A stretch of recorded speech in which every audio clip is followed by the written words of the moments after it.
আসসালামু আলাইকুম রহমতুল্লাহি ওবরাকাতুহু। আলহামদুলিল্লাহি রাব্বিল আলামিন।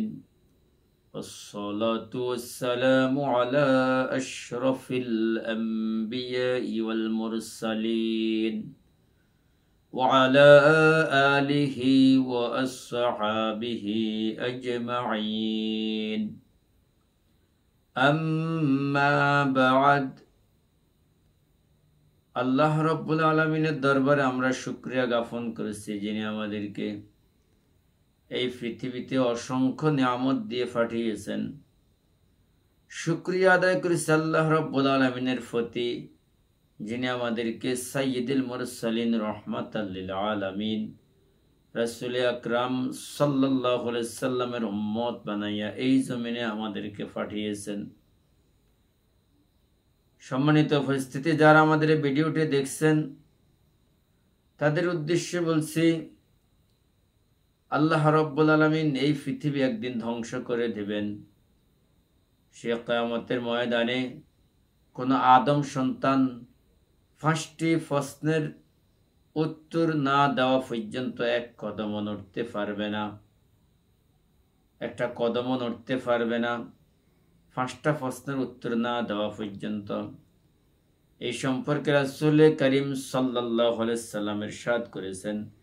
আবু বারজা আল আসলামী রাদিয়াল্লাহু তাআলা থেকে বর্ণিত, তিনি বলেন, রাসূল আকরাম সাল্লাল্লাহু আলাইহি ওয়াসাল্লাম বলেছেন, কোন বান্দার পদদ্বয় কিয়ামতের দিবসে এতটুকু সরাতে পারবে না, তাকে এই কয়টি বিষয় সম্পর্কে যে পর্যন্ত জিজ্ঞাসাবাদ না করা হবে।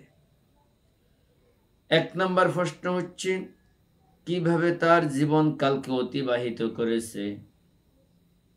এই জীবনের মধ্যে স্পেশাল ভাবে আবার যৌবনকাল সম্পর্কে জিজ্ঞাসা করা হবে। যৌবনকাল কোন কাজে ব্যয় করেছে, তার অর্জিত জ্ঞান অনুযায়ী কি পরিমাণ আমল করেছে, এই প্রশ্নের জবাব তাকে দিতে হবে।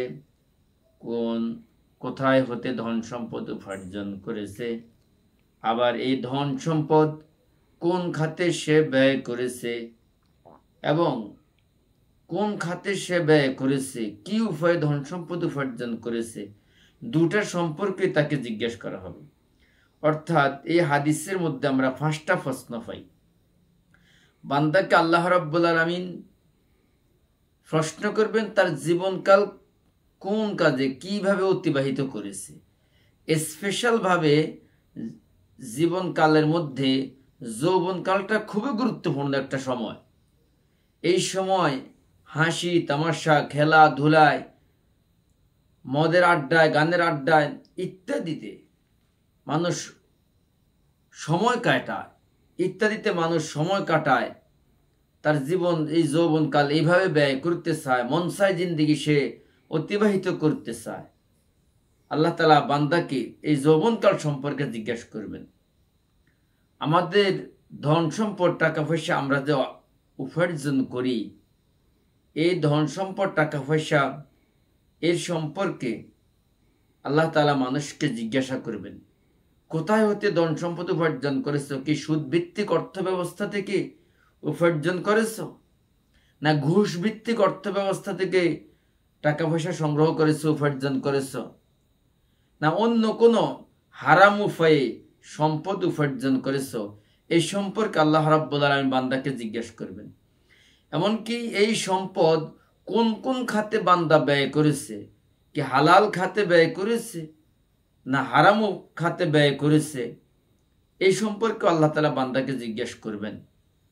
তাই আমরা প্রত্যেকেই এই 5টা প্রশ্নের জবাব যেহেতু দিতে হবে জীবনকাল সম্পর্কে, যেহেতু এই প্রশ্নগুলো আমাদের জীবনের সাথে জড়িত, তাই আমরা সকলেই এই 5টি প্রশ্নের উত্তর দেওয়ার জন্য নিজেরা নিজেদের জীবনটাকে উত্তমভাবে, ভালোভাবে, ইসলামী কায়দায়, রাসূলের নির্দেশিত পথে আমরা আমাদের জীবনটাকে পরিচালনা করতে চেষ্টা করি।